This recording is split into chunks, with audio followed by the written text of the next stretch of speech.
حسن مرتضیٰ صاحب، Pakistan Peoples party یوں تو ہر ایسے متنازع معاملے سے یہ کہہ کر سائڈ پر ہو جاتی ہے کہ ہم حکومت کا حصہ نہیں ہیں، وفاق ہو یا دیگر صوبائی اسمبلیاں.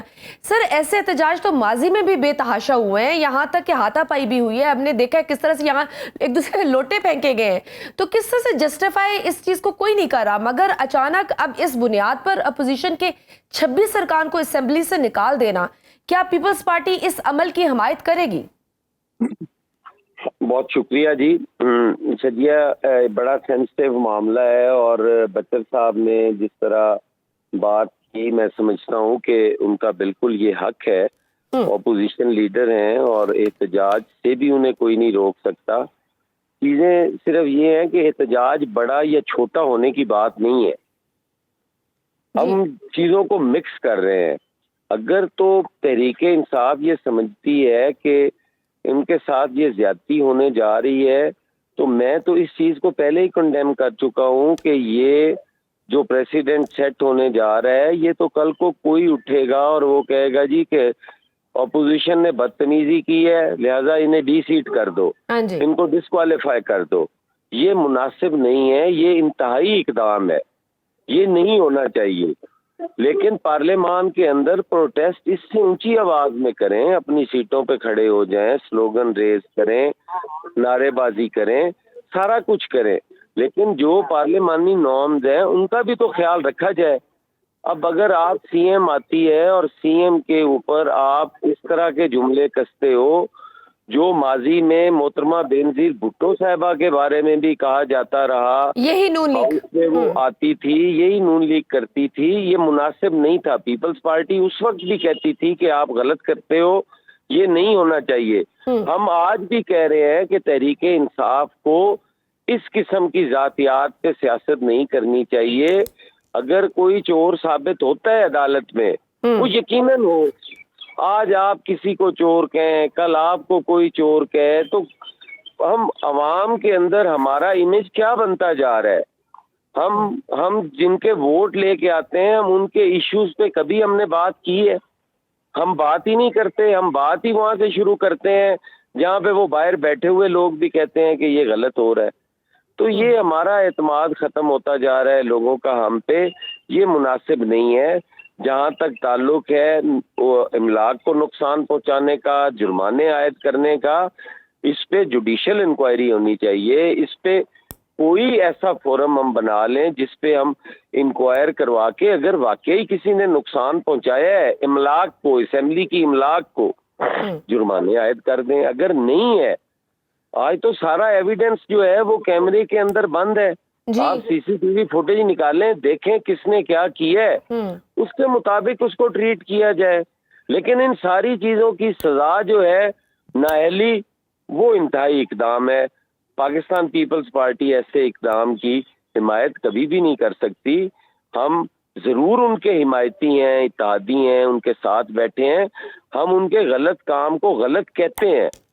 ہم تحریک انصاف بھی اگر غلط کرے گی، ہم انہیں بھی ریکویسٹ کریں گے کہ آپ کوئی ایسی غیر پارلیمانی چیز نہ کریں جو آنے والے وقت میں ہمیں پر سب کو پریشان کریں. ہم سارے ایک ہی کمیونٹی سے ہمارا تعلق ہے. تو سر آرٹیکل 62 اور 63 کی بنیاد بنا کر یہ نہلیاں کی جا رہی ہیں، یہ تو وہی شکیہ ہے نا جس پہ تمام جماعتیں متفق رہیں کہ یہ آمریت اور غیر آئینی ہے.